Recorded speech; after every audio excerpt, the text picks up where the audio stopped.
Hi everyone, so on our drift settings video, one of the viewers asked what my racing settings are. So in this video, I'm going to share with you my racing setting, both in the Fanatec control panel and the Forza Horizon 5 in-game settings. Make sure you subscribe to support the channel. Let's go. So starting with the Fanatec control panel, there are actually two different setups that I use depending on the conditions of the race in Forza Horizon 5. So the first one that I use, this is for street racing a lot of times where you have to make a lot of sharp turns. I reduced the turning radius to 580 degrees, and everything else I pretty much keep the same. I increase the natural damper a little bit because I like to feel like a tighter steering wheel during the races. And also the interpolation filter I reduced down to 7, which lessens some of that smoothing effect that sometimes happens. So it says here higher values will increase smoothing. I think if you look at the auto setup, the default is 11, so I reduced it down to 7. So this is one of my setups. Now the problem with this setup is, in terms of Forza Horizon 5, is when I use the 580 degree sensitivity, which is the wheel radius, turning radius, it becomes super sensitive, as you can imagine. Just a little bit of the turn of the wheel and the turn registers as a big turn. So for curves and things, that helps you a lot because you don't have to like go over your hand in a 900 degree turning radius. That would be kind of troubling and difficult. Just adds a layer of challenge when you're playing the game. So I don't like that 900 degree. Reducing it though, if you turn a little too much, the car will spin out of control. So you kind of have to get used to this one. But I do find for a lot of those tight turning races, like the city races and stuff, this does help out a lot because you have to make a sharp turn quickly and come back, and you don't want to get your hands tangled up while you're trying to turn a 900 degree wheel. So I reduced it to 580. So here are the in-game settings, starting with difficulty. I keep this the same no matter what I'm trying to do, whether I'm drifting or racing or cruising, whatever, it doesn't really matter. I try to keep these the same. Above average for the driver difficulty. Everything else you can see up there. Traction control and stability control I turn off. Shifting is set to manual. I don't have a shifter. I usually shift using the paddle shifters behind the wheel. So I just keep it on manual without a clutch. I keep the driving line on, helps a lot of the times in races especially. And everything else you can see is pretty much standard. I don't really change anything. Now in the advanced control options, I really only change just a couple of things. I keep everything default, to be honest. And the only things that I'm changing here are as follows. Take a look at the vibration. Everything else is the same. I haven't really changed anything there. These are your default settings. I think the first thing I changed is the vibration scale because I have mine mounted on a desk. So I don't like a lot of the vibration, a lot of the extra movement. I don't need any of that. The force feedback is good enough to give me the feel of the road and everything like that. So that's what I really care about when I'm racing. I like to, for racing, turn down things that'll get in the way of my control of the car. If you go down, everything is default. I've turned down the road feel and the off-road feel scale. Once again, this kind of goes back with the vibration. You know, they get in the way for me of just like keeping the car straight. So when it comes to racing, I try to turn those down just a little bit. But everything else, I turn down. Sometimes I turn up the force feedback scale to like a 1.1, but most of the time I just leave it where it is. And then sometimes there are cars that just naturally have a very loose feeling steering, so for them I also turn up the damper to 1.1 or 2, but that's really about it. Now let's go run a few races. So in terms of the Fanatec control panel, right now I'm in my setup 1 and my steering feels real tight and very responsive, and that's the idea behind that one. If you recall, that's the one where I have my wheel rotation set to I think 540 or 580 or something like that, really low, below 600, and that is simply just to make sure that when I'm racing on the road that my car is pretty responsive to me every time I'm turning just a little bit. And like I said, the pitfall of this is you can turn a little bit too much, but let's run the Emerald Race Circuit with this setup and see how it goes.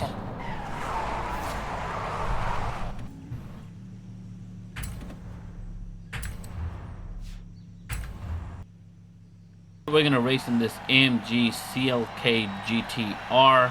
I feel like I'm saying the whole alphabet when I'm saying the name of this car, but let's start the race. Here we go.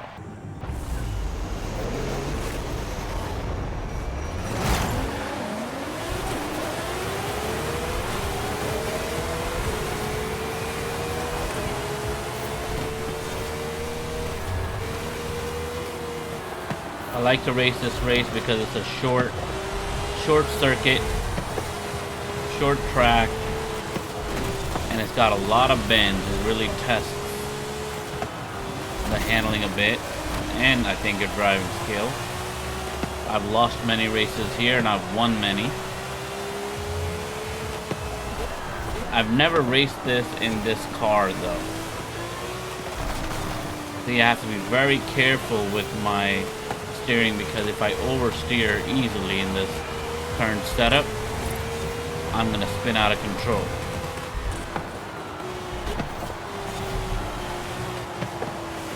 But in a situation like that, it really did help.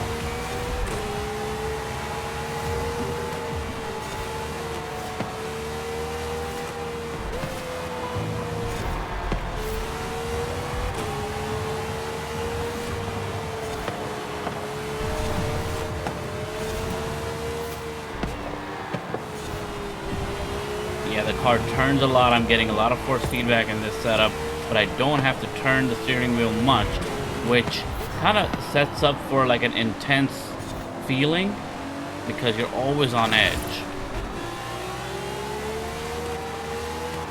You don't know if your car is gonna spin out, if you turn too much.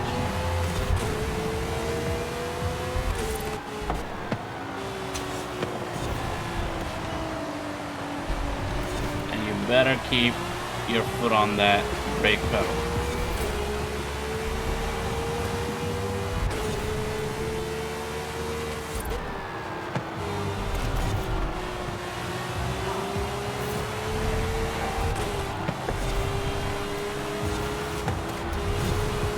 Is this my chance of beating this car? Yes.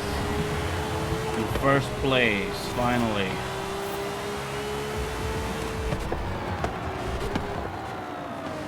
There you go, a little bit of turn and it completes the bend easily.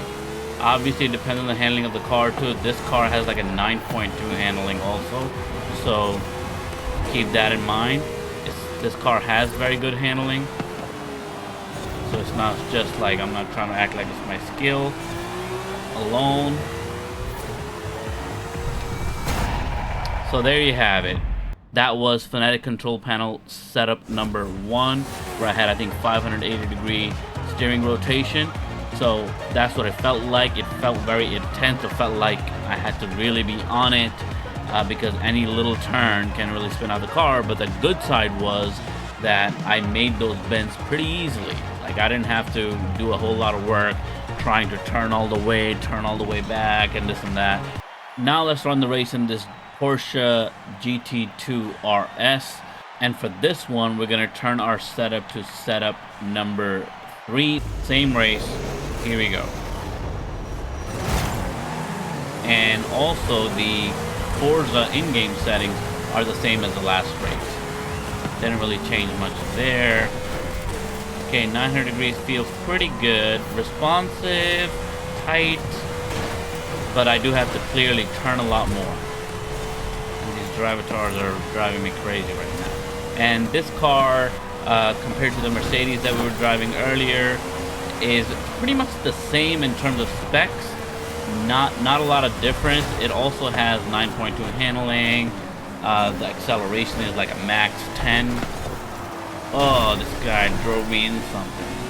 Okay, I got you. The race ain't over till it's over, buddy. We're coming for you.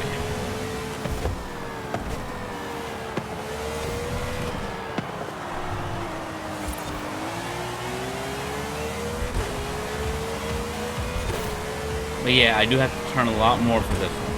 But as a result, I think the race is a bit more engaging in a different way. It feels more like you're in it. Oh, come on. That was my fault. Bad takeover skills.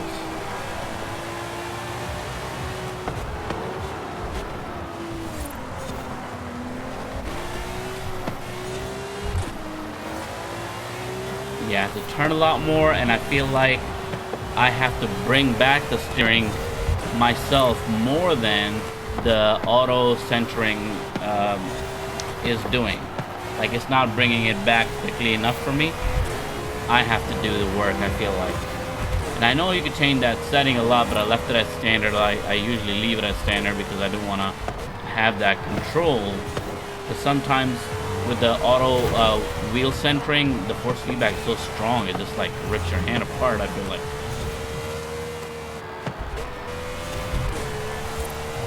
Okay, so I have to say this race feels more engaging than the one that I had previously in terms of the 580 degree setting that I had, or 540, whichever one.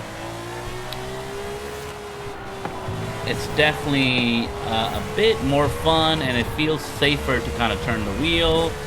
It feels like you have control of the car a bit more. And we won the race. So there you have it. Out of these two settings, I have to say both have their place. Again, it depends on what kind of driving you're doing. In this particular scenario, where the bends were not like super sharp bends, there were a lot of bends, there was a lot of turning, but they weren't super sharp. You didn't have to go all the way, sort of all 900 degrees to make a particular turn. This setting worked fine, and I felt like it was actually better than the first setting where I had the wheel rotation down to 580. This felt at 900 degrees way better and more fun and more engaging. But the other one, the 580 degree setting, was really good in terms of the turns. Every turn that came, you just had to turn a little bit, the car went, and you didn't have to worry about the steering wheel coming back. Because sometimes you don't bring back the steering wheel all the way like you're supposed to during a race, and that could really cost you a lot. You could bump into the barriers and things like that. So for me, I do like that aspect of it. And for any kind of city racing where there are a lot of turns, like inside the city in Forza Horizon 5, I would prefer that setting with the lower wheel rotation. But in a more expansive track with longer stretches of straights and bends not being too sharp, just general bends, I would prefer the 900 degree because I felt like I had more control of the car and the car moved in a more predictable way. So let me know what you think about this one. I hope these settings help you. If you have different settings that work better for you, that help you perform a little bit better, let me know in the comments below, and I'll see you in the next one. Peace.